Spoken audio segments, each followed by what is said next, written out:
Байлар да жылайды. 10 бөлім. Асылбектен келдім деген хабар алғалы жаным жай таппай қойды. Ойлап қоямын, тап осы жерде аяғымда шалыс басқаным ба, әлде ол менің құтқарушым ба? Міне, осыны қанша ой елегінен өткізсем де жауабын таба алар емеспін. Өйткені басымды шырмап алған қорқыныш онан сайын үдей түсуде. Мұның өзіндік бірнеше себептері бар. Егер мен Асылбекпен осы жақын күндер кездеспесем, онан соңғысының бәрі кеш болуы мүмкін. Ал кездессем, оны мыналар білсе, мені бұл үйден қуып шығары сөзсіз. Ол маған анық көрініп тұр. Бірақ ондай жағдайда мен бұл үйден кетем де өзім сүйген жігіт Асылбекпен өмірімді бастаймын. Бірақ мұншама байлықтан құр қалып, қарапайым көптің бірі болып өмір сүремін. Ал кездеспейтін болсам, онда менің болашағым тұманды. Баламды туған күні бұлар менің көзімді құртуы мүмкін. Ол кезде бәрі де кеш болары анық. Бірақ бұл анық сондай болады дегенім емес. Солай болуы мүмкін дегенім. Өйткені осы өткен түнде көз ілмей шықтым. Ал анау бәйбіше есігімнен қайта-қайта сығалап үрейімді ұшырды. Бұл оның жаны ашығаны ма, әлде қашып кетпесін деп аңдығаны ма? Егер де шынымен де жаны ашығаны болса, онда кеусымағымды неге жібермейді? Ол неге келіп менің қасымда түнеп басымнан сипамайды? Неге керегімді әперіп қолғабыс болмайды? Құрсағымдағы бала соның бел баласы емес пе? Оның үстіне маған келуге бәйбіше көз алдымда тыйым салды ғой. Бізге бала керек қой Сәке. Ол үшін сіңліме тыныштық керек екен. Доктор жақындауға болмайды деп айтты деген. Ол ма осыншама сөзді айтып алып, Сәкеңе қарап жымиғаны тағы бар. Оны мен мына қос көзіммен көрдім. Міне, бұл екеуінің ым-жымы бір деген сөз, жасырғандары бар деген сөз. Сондай-ақ жеке доктормен сөйлестім. Аптада бір келіп қарап береді, ақшасын төлеп тұрамыз деген. Сонда бұл қалай? Неге мені ауруханаға апарып көрсетпеске? Неге мені өз еркіме қоймасқа? Демек, мұның бәріне бір себеп бар. Ол себеп мені көзден тасада ұстап тудыртып алу қана. Онан соң көзімді құртатыны анық. Мамаңа да айтпай-ақ қой, сюрприз жасаймыз дегенінің де сыры осында. Қой ендеше, өз қамымды өзім жасайын. Исің барда еліңді тап деген ғой атам қазақ. Асылбекке хабарласайын деп хабарлама жаздым. Қайдасың дедім. Дегеннен аман саулықтан бұрын. Өйткені таң атар атпас онымен хабарлама арқылы хал сұрасып тастағанбыз. Іле-шала жауап келді. Астанадамын дейді. Міне осыдан-ақ белгілі.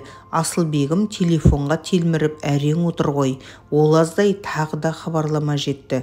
Қашан жұмысыңа келесің? Мен правыйдамын дейді. Ойбай, правыйда болса ол маған тиіп тұр ғой. Жаным-ау, телефонын құшақтап осы маңда жүр екен ғой өзі. Қап, енді қайттым. Мына жерден қалай шықсам екен? Қандай жолы бар? Мына бәйбішеге не деймін? Күте тұршы, менен хабар болмағанша жазба. Өзім жазамын жаным деп жазып жібердім. Әрине, ол күтпей қайда барады? Оған мен керекпін. Бірақ осы мен бе керегі, әлде ақшам ба? Ол жағы маған тап қазір қараңғы. Өйткені өткендегі кездесуде мен одан құрдастардан қалған үшеу едік. Міне мен де кеттім. Ал сен неғып үйленбей жүрсің деп сұрағанмын. Сонда ол маған сені күтіп жүріп кеш қалдым деген. Осы сөзі рас па, өтірік па білмеймін, бірақ өткен кездесуде қатты қолқа салғаны бар. Өзі де сымбатты жігіт қой. Жоқ деп бірден айта алмай қатты қиналғанмын. Сонда да бұйымтайым бүтін тұрғанда арымды былғағым келмеген. Сол үшін де дегеніне көнбей айдауына жүрмей қойғаным бар. Тап қазір оған не кедергі? Мына үйден шығатын жол тапсам болды, емін еркін құшағына құлай саламын. Оның да көксегені сол болса, қарғып шығар. Сонда мен оған, мына бала сенікі десем, уысымнан шығармай ұстап қаламын. Ол оны қайдан біліп жатыр? Балам деп қабылдап жатса құба-құп. Міне, бұл табылған ақыл емес пе? Бірақ бұл менің ойымдағы бірінші вариант. Ал екіншісін кеше айтып өткенмін. Ол мына Сәкеңнің көзін құрту. Сол үшін де мен онымен қалайда кездесу үшін мына қапастан шығуым керек. Міне менің басымның қатқаны осы. Не деп айтамын? Ауылдан жақын бір құрбым келіпті десем бе екен? Жоқ, олай деуге болмайды. Онда ол құрбыңды үйге шақыр, өзі келсін десе не деймін? Ал керек болса, басқа қандай жолы бар? Айтқандай жауап таптым. Иә, таптым. Ауруханаға барып тіркеуге тұруым керек демеймін бе? Өйткені құрсақ көтерген қыз келіншектерді мемлекет жеке бақылауына алмай ма? Әрине, мемлекеттің бақылауында болады. Сол үшін де тіркелу қажет. Міне бұл табылған ақыл дегенімше болмады. Қолына стаканмен таблетка қорабын ұстаған бәйбіше жетті. Мен болсам көзімді жұмып алып үнсіз жатырмын. Міне алақаныммен маңдайымды ұстап көрді. Үстімдегі жамылғымен аяқ қолымды қымтай түсті. Одан барып терезенің пердесін ашты. Көріп жатырмын, түс боп қалыпты. Сонда ғана ұйқыдан оянып көзімді ашқандай болдым. Мұны көрген бәйбіше бетіме кеп қайта үңілді. Ойбай, не деген қорқынышты еді мына ел. Құдды бір жан алғыш жалмауыздың өзі қарап тұрғандай болды. Сіңлім, мына дәруменді ішіп жіберші. Жай ғана витамин ғой. Қызуың түсіп бетің бері қарапты. Қарныңды ашқан шығар. Кешелі бері нәр татпадың. Ас бөлмеге барып тамағы ішейік. Болмаса осында әкелейін дейді. Әрине, мұнысы дұрыс-ақ. Менің де өз аяғымен барып тамақты сонда ішкенім жақсы. Осылайша өзім жүре алатынымды дәлелдегенім жақсы. Себебі ауруханаға барамын деп сұранғалы отырғаным жоқ па? Сол үшін де орнымнан тұруға асықтым. Бәйбіше болса қолымнан тартып көмектесіп жатты. Сонан соң 2 жарым жан сүйемелдесіп сүйресіп асханаға жеттік. Шынымен де қарным ашыпты. Сорпаға бас қойдым. Маңдайымнан ақ тер бұрқ ете қалды. Міне осыдан соң әңгіменің төтесіне көшіп сұрақты үйіп төктім. Мен жұмысқа шығамын. Мына үйде қарап жата алмаймын. Жұмысқа үйренгенмін дедім. Болмайды деп селт ете қалған бәйбіше үзілді кесілді қарсы шықты. Саған мүлдем қозғалуға болмайды сіңлім дейді. Неге болмайды деймін мен де қасарысып. Ол болса бәрін түсіндіріп әлек. Сондағы түсінгенім мынау ғана.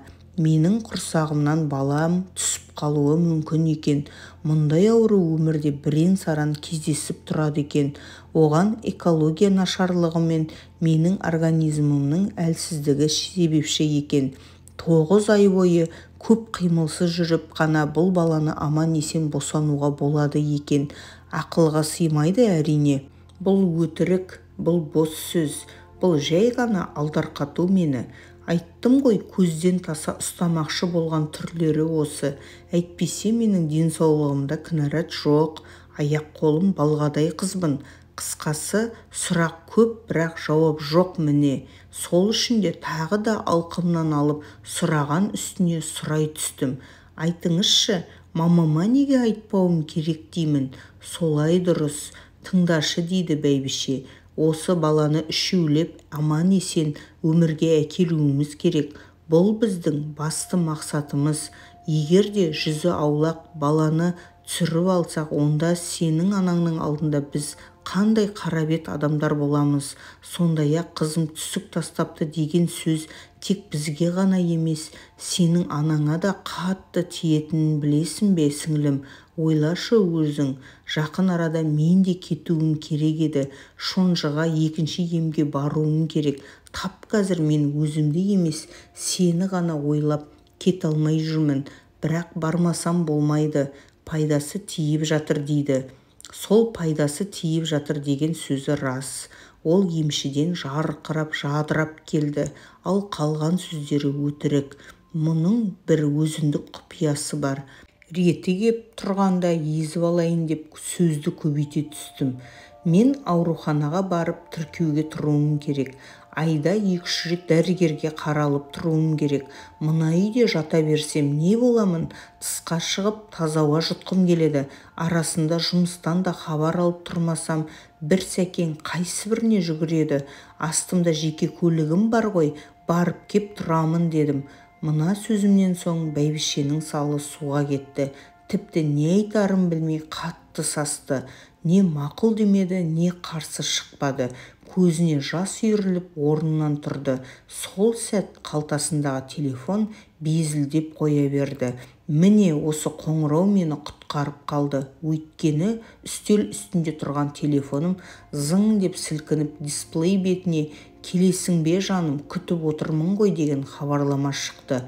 Абырой болғанда өз телефонына қарап әуреге түскен бәйбіше мұны байқамай қалды.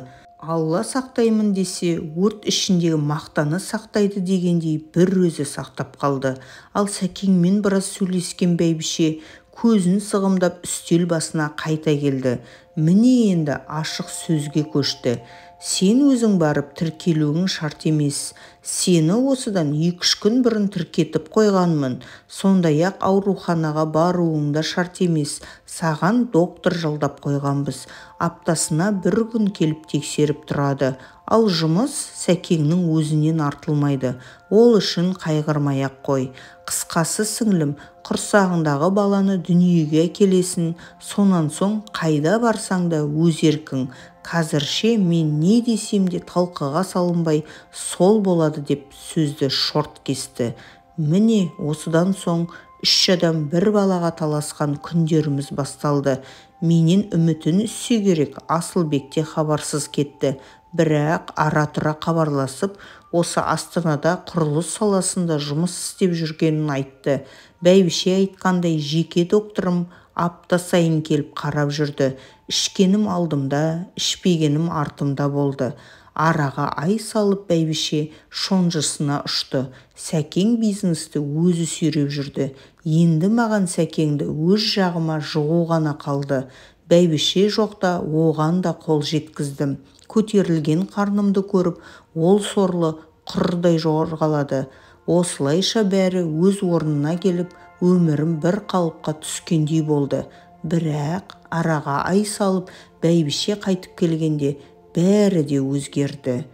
Жалғасы бар.